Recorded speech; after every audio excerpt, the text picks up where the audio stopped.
राम राम मंडळी, आज करवडी फाटी इथं भव्यने दिव्य असं बिनजोडचं मैदान चाललंय मित्रांनो. आणि त्या मैदानामध्ये आपला नवमहिंद केसरी बकासूर सुद्धा सहभागी झाला होता. म्हणजे सगळ्यांना अपेक्षा होती की आज बकासूर बिनजोड 100% मारेल, पण असं काही झालं नाही. याच्या विपरीत निकाल लागला खऱ्या अर्थानं. आज बकासूरला या बिनजोडच्या शर्यतीमध्ये हार पत्करावं लागली.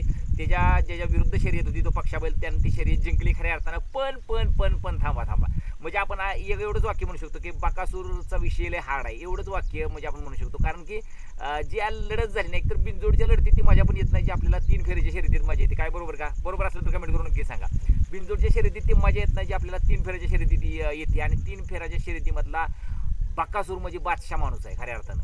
आणि एक तर त्यापेक्षा पण जास्त आज जी बिनजोडची लढत झाली त्यात सुद्धा बकासूरनं मारली असती, पण इतका पाऊस पडला, सगळं फाटीत पाणी होतं आणि तरी सुद्धा शर्यत घेतली गेली. खऱ्या अर्थानं ती असं वाटत होतं चुकीची शर्यत चालली आहे. कारण आपला एवढा लाख मोलाचा बैल आपण असल्या वातावरणात पळवतोय, उद्या पाय बी काय घसरला काय झालं तर कितीतरी शौकीनांचं मन दुखावलं जाईल. खऱ्या अर्थानं अशा शर्यती व्हायलाच नाही पाहिजे. प्रत्येक बैलगाडा मालकाने विचार करायला पाहिजे का जर असल्या पावसात जर चिखलात पळवायचं आणि बैलाला काय दुखापत झाली तर कितीला पडेल. म्हणजे आपण एवढी जीवाचं रान करून सांभाळलेली बैल तर दुखापत झाली तर किती अवघड होऊ शकतं.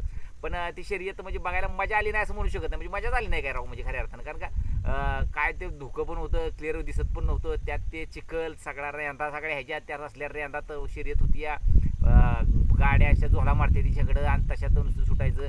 फक्त जिंकलं म्हणून समाधान त्याचं अभिनंदन करूच वाटतं. त्याला ठीक आहे अभिनंदन केलं. कारण बकासूर हारला हे आपण म्हणू शकत नाही. कारण बकासूरचा विषय लय हार्ड आहे. म्हणजे कालच आपण आपल्या चॅनलवर रॅप टाकलेलं, म्हणजे मुलांना सहज लिहिलेलं, म्हटलं मी करतो काहीतरी म्हटलं कर म्हणून त्याने एक टाकलेलं की बकासूरचा विषय लय हार्ड आहे, बकासूर शर्यतीतला लॉर्ड आहे. म्हणजे बऱ्यापैकी त्यानं म्हणजे लिहिलंय चांगलं, पण त्याला म्हणता आलं नाही. पण तो विषय आज इथं का म्हणतो वाटतं की बकासूर जरी आजची शर्यत हरला असलं तर एका शर्यतीनं बकासूर काय म्हणजे कमी पडू शकत नाही. कारण तो 3 फेऱ्याचा मधला बादशाह. बिनजोडला पण तरी किती गाजवलीच माहिती आहे ना खऱ्या अर्थानं.